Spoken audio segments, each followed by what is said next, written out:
चीन कर रहा है बड़ी तैयारी, भारत के लिए परेशानी हो जाएगी भारी। पीएम मोदी कैसे देंगे चीन को जवाब?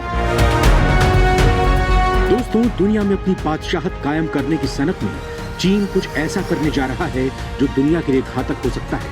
अगर चीन अपने इस मंसूबे में कामयाब हो गया तो भारत ही नहीं, अमेरिका समेत पूरे यूरोप के लिए बड़ा खतरा साबित हो सकता है। चीन के इस कदम से दुनिया में दहशत फैल गई है। सुपर पावर अमेरिका की भी नींद उड़ गई है, क्योंकि अब वो भी चीन की जद में आने वाला है, लिहाजा उसकी भी टेंशन बढ़ गई है। दोस्तों, दुनिया जानती है कि चीन अपनी सैन्य ताकत को लगातार बढ़ा रहा है। इसके लिए वो नए नए हथियारों का परीक्षण कर रहा है। खासकर नौसेना और वायुसेना की ताकत बढ़ाने के लिए उसने अपने रक्षा बजट का मुंह खोल दिया है। चीन की ये तैयारी दुनिया भर के लिए चिंता का सबब है, लेकिन अब जो वो करने जा रहा है उससे अमेरिका की भी उसके आगे बोलने की हिम्मत नहीं होगी। और ऐसी हालत में अगर चीन ताइवान पर हमला करता है तो ताइवान के समर्थन में किसी देश का खड़ा होना अपने आप में सवाल खड़ा करता है। दोस्तों, भारत से जलन रखने वाला चीन लगातार सीमा पर हलचल कर रहा है, लिहाजा हालात भारत के लिए भी ठीक नहीं कहे जा सकते। शायद इसीलिए पीएम मोदी ने क्वाड संगठन को मजबूत करने का काम किया है, जिससे वक्त पड़ने पर चीन को मिलकर जवाब दिया जा सके। दोस्तों, आखिर चीन करने क्या जा रहा है जिसे लेकर इतना हल्ला मचा है? आज के इस वीडियो में मैं आपको बताऊंगा, साथ ही ये भी बताऊंगा कि पीएम मोदी से निपटने के लिए क्या रणनीति बना रहे हैं। लेकिन ये सब जानने के लिए आपको मेरे साथ बने रहना होगा और ये वीडियो पूरा देखना होगा। तो चलिए शुरू करते हैं। दोस्तों, चीन की पहचान एक चालाक देश के रूप में की जाती है, जो आए दिन कुछ न कुछ करता रहता है। एक बार फिर ड्रैगन कुछ बड़ा प्लान कर रहा है। आखिर क्या है चीन का ये घातक प्लान? आपको बताऊंगा, लेकिन उससे पहले बता देता हूं कि कुछ महीने पहले अमेरिका ने चीन को लेकर क्या चिंता जाहिर की थी, और आज जो चीन करने जा रहा है वो अमेरिका की इसी चिंता से जुड़ा है। चीन के पास जल्द होंगे 1000 परमाणु बम। 10 साल में चीन की दोगुनी होगी रफ्तार। दोस्तों, अमेरिकी रक्षा विभाग ने चीन को लेकर जारी एक रिपोर्ट में गंभीर आरोप लगाए हैं। इस रिपोर्ट में दावा किया गया है कि चीन तेजी से अपने परमाणु हथियारों में इजाफा कर रहा है। रिपोर्ट्स के अनुसार चीन इस दशक के अंत यानी 2030 तक 1000 परमाणु हथियारों के अपने लक्ष्य को हासिल कर सकता है। अमेरिकी रक्षा विभाग पेंटागन ने कहा है कि अगले दशक तक पीपल्स रिपब्लिक ऑफ चाइना का लक्ष्य अपने परमाणु हथियारों का आधुनिकीकरण और विस्तार करना है। रिपोर्ट के मुताबिक अगले 6 सालों में चीन में न्यूक्लियर हथियारों की संख्या बढ़कर 700 तक हो सकती है और 2030 तक चीन में परमाणु हथियारों की संख्या 1000 से ऊपर जा सकती है।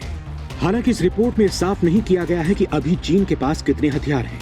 1 साल पहले अमेरिकी रक्षा विभाग मुख्यालय पेंटागन ने कहा था कि चीन के परमाणु हथियारों की संख्या 200 से कम है और इस दशक के अंत तक इसके 2 गुना होने का अनुमान है। अमेरिका के पास भी अभी 3750 परमाणु हथियार हैं और इसे बढ़ाने की उसकी कोई योजना नहीं है। इस रिपोर्ट में यह भी कहा गया है कि चीन वैश्विक शक्ति के तौर पर अमेरिका को पछाड़ने की कोशिशों में लगा हुआ है। चीन का टारगेट है कि इस सदी के मध्य तक अमेरिका के बराबर या उससे आगे निकल जाने की रणनीति पर काम किया जाए। रिपोर्ट के मुताबिक पीपल्स रिपब्लिक ऑफ चाइना जमीन, समुद्र और वायु आधारित न्यूक्लियर डिलीवरी प्लेटफॉर्म की संख्या में निवेश और विस्तार कर रहा है और जरूरी बुनियादी ढांचे का निर्माण भी कर रहा है। दोस्तों, अमेरिका की ये रिपोर्ट अब सच साबित हो रही है। चीन तैयार कर रहा है घातक प्लान। बुलेट ट्रेन को परमाणु लॉन्चर बनाने की तैयारी। निशाने पर होंगे अमेरिका और यूरोप। दोस्तों, चीन अपनी हाई स्पीड ट्रेनों को परमाणु मिसाइलों के प्रक्षेपित करने के लिए इस्तेमाल करने की योजना बना रहा है। एक विशेषज्ञ के मुताबिक बीजिंग की योजना 23,000 मील लंबे हाई स्पीड ट्रैक का इस्तेमाल परमाणु हथियार लाने और ले जाने के लिए करना है। 220 मील प्रति घंटे की रफ्तार से चलने वाली ट्रेनें किसी भी समय देश के किसी भी कोने में परमाणु हथियार पहुंचाने में सक्षम होंगी। द सन की रिपोर्ट के मुताबिक वास्तव में परमाणु और पारंपरिक मिसाइलों को छिपाने का एक तरीका खोजना चीन की लंबे समय से महत्वाकांक्षा रही है। उच्च गति वाली ट्रेनों के जरिए परमाणु हथियारों को एक जगह से दूसरी जगह ले जाना और फिर जरूरत पड़ने पर ट्रेन से ही उन्हें लॉन्च करना चीन की योजना में बिल्कुल फिट बैठता है। चीन की इस रणनीति में परमाणु मिसाइलों को कंटेनरों में छिपाना भी शामिल है।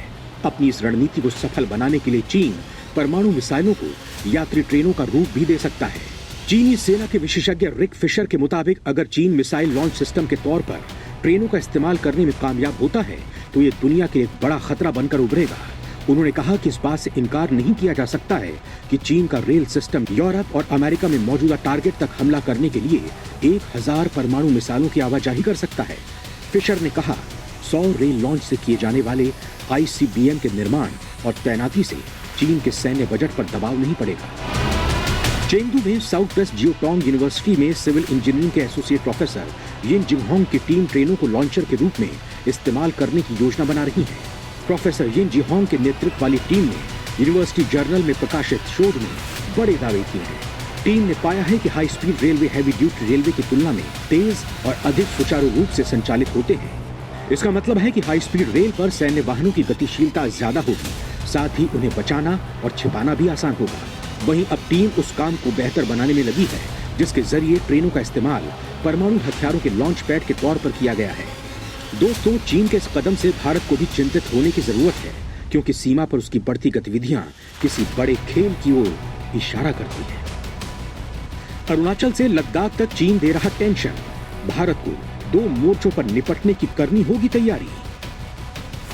दोस्तों, 19 मई 2022 को एक खबर आई कि चीन लद्दाख के पैंगोंग लेक पर तेजी से पुल बना रहा है। सैटेलाइट तस्वीरों से बात साफ होती है कि चीन लद्दाख से लेकर अरुणाचल प्रदेश तक अपना कब्जा बढ़ाने के लिए कई तरह के निर्माण करवा रहा है। कहीं पर पुल तो कहीं पर वो गांव बना रहा है। चीन पिछले कुछ सालों से भारतीय सीमा के पास गांव, सड़कें, पुल आदि बना रहा है, जिससे कि वो अपने स्थानीय लोगों को संपर्क मुहैया करा सके, साथ ही सेना की तैनाती करने में आसानी हासिल कर सके। भारत के पूर्वी कमान के प्रमुख लेफ्टिनेंट जनरल RP कलीता ने कहा कि चीन अरुणाचल प्रदेश से सटी सीमा में गांव बसाने में लगा है, लेकिन भारत भी सीमा के पास इंफ्रास्ट्रक्चर खड़ा करने में जुटा है, जिससे किसी भी हालात से निपटने की तैयारी रखी जा सके। चीन 5G नेटवर्क लगा रहा है, सड़क, रेल और हवाई संपर्क बना रहा है। अरुणाचल के पास की सीमा में 2 गांवों को ऐसे विकसित कर रहा है कि युद्ध की स्थिति में उसे फायदा हो, लेकिन भारतीय सेना ऐसा होने नहीं देगी। लेफ्टिनेंट जनरल कलीता ने कहा कि पूर्वी कमान में चीन की सीमा के आसपास निगरानी और पेट्रोलिंग बढ़ा दी गई है। हमारे इंफ्रास्ट्रक्चर और रणनीतिक क्षमताएं लगातार बढ़ रही हैं। भारतीय सेना किसी भी तरह के ऑपरेशन के लिए किसी भी समय पूरी तरह से तैयार है। यहाँ मौसम की वजह से किसी भी प्रोजेक्ट को पूरा करने में दिक्कत तो आती है, देरी होती है, लेकिन सेना किसी भी तरह के विरोध या संघर्ष की स्थिति में चीन को दोस्तों करारा जवाब देने के लिए तैयार है। चीन की किसी भी हरकत का जवाब देने के लिए भारतीय सेना ने चीन से लगी वास्तविक नियंत्रण रेखा पर अपनी अतिरिक्त 6 डिवीजन तैनात की हैं। इसके लिए सैनिकों को पश्चिमी सीमा समेत दूसरे अहम मोर्चों से बुलाया गया है। इनमें लद्दाख में पाकिस्तान के मोर्चे पर तैनात जवानों से लेकर पूर्वोत्तर में आतंकवाद रोधी अभियानों में जुटे सैनिक शामिल हैं। लद्दाख सेक्टर में 2 साल पहले चीनी सेना से झड़प हुई थी। इसके बाद शुरू हुई परेशानी को देखते हुए सेक्टर में काउंटर टेररिस्ट राष्ट्रीय राइफल फोर्स की अतिरिक्त तैनाती के साथ ही 3 डिवीजन को मजबूत किया गया है। पूर्वोत्तर में भी आतंकरोधी अभियान में तैनाती में बदलाव किया जा रहा है। भारतीय सेना इसरो की मदद से निगरानी और टोह लेने के लिए सैटेलाइट्स का इस्तेमाल भी कर सकती है, जिसकी गोपनीय जानकारियां सीधे रायसेना हिल्स पर रिले की जाएंगी और उसके मुताबिक काम किया जाएगा। इसरो के सैटेलाइट्स की वजह से ही पिछली बार चीन डर गया था, क्योंकि उसकी हर गतिविधि पर भारतीय सैटेलाइट्स नजर रख रहे थे। ऐसी भी खबरें हैं दोस्तों कि चीन की सीमा के पास S-400 air defence system, heavy artillery, निगरानी ड्रोन्स, आत्मघाती ड्रोन्स, चिनूक हेलीकॉप्टर, हमलावर अपाचे हेलीकॉप्टर और वायुसेना की मदद से राफेल और सुखोई 30 MKI जैसे घातक फाइटर जेट तैयार हैं। किसी भी तरह के हमले का जवाब देने के लिए भारतीय सेना की स्ट्रेटेजिक डिवीजन की शॉर्ट रेंज और मीडियम रेंज की मिसाइलें भी तैयार हैं, जिससे चीन को करारा जवाब दिया जा सके। लेकिन चीन जो कर रहा है वो उससे कहीं अधिक आगे की रणनीति है, लिहाजा भारत को भी चाहिए कि वो इसी तरह की तैयारी सीमा पर करे, जिससे कि आने वाले वक्त में अगर चीन भारत पर हमला करता है तो उसे करारा जवाब दिया जा सके। दोस्तों, कहने में गुरेज नहीं है कि PM मोदी भारतीय सेना को सशक्त बनाने में जुटे हैं। इसके लिए सेना को आधुनिक रक्षा प्रणाली मुहैया कराई जा रही है। क्वाड के जरिए चीन को घेरा जा रहा है। दूसरे यूरोपीय देशों को भी चीन के खिलाफ अपने साथ मिलाने में भी PM मोदी लगे हुए हैं, लेकिन अभी इसे और रफ्तार देने की जरूरत है, क्योंकि अगर चीन से सीमा पर मुकाबला करना है तो हमारी तैयारी भी उसी की तुलना में होनी चाहिए। जय हिंद, जय भारत।